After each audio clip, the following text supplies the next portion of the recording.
नर्मदे हर। नर्मदा जी की पावन परिक्रमा करते हुए आज हमको 69वां दिवस हो चुका है और रात्रि में हमने बरमान घाट के पास पूज्य बापू जी, आशाराम बापू जी के स्थान पर रात्रि व्यतीत की। और यहाँ पर हमको तृप्ति और मनीषा, ये दोनों बहनें मिली जिन्होंने बड़े ही प्रेम भाव से हमको रात्रि में विश्राम करने का अवसर दिया। और जिस प्रकार से यहाँ पवित्रता थी, स्वच्छता थी, निश्चित रूप से वो हृदय को बहुत मोहित कर रहा था।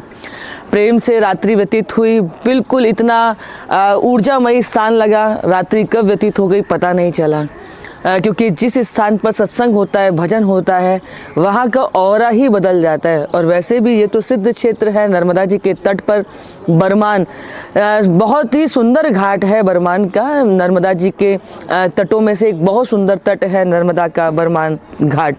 तो रात्रि हमने वहाँ व्यतीत की। और आप जानते हैं कि हम जो नर्मदा जी की पावन परिक्रमा कर रहे हैं, ये काशी में प्रतीक्षारत नंदी के लिए कर रहे हैं। और कहा जाए तो नंदी ही ऐसा भाव बनाकर के हमें नर्मदा जी के तट पर ले आए, जहां वर्षों से प्रतीक्षारत नंदी महादेव सम्मुख होने के बाद भी उनका दर्शन नहीं कर पा रहे हैं।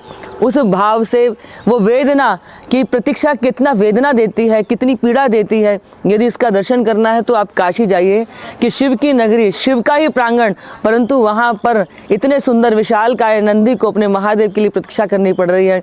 तो हम माँ आद्य शक्ति भवानी नर्मदा से प्रार्थना करने आए कि माँ काशी में प्रतीक्षारत नंदी की मनोकामना पूर्ण करें और महादेव को साकार रूप में अपने नंदी से भेंट करा दें।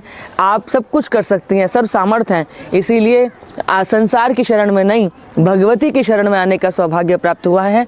आप सब भी प्रार्थना करें, यथाशीघ्र नंदी को महादेव की प्राप्ति हो। नर्मदे।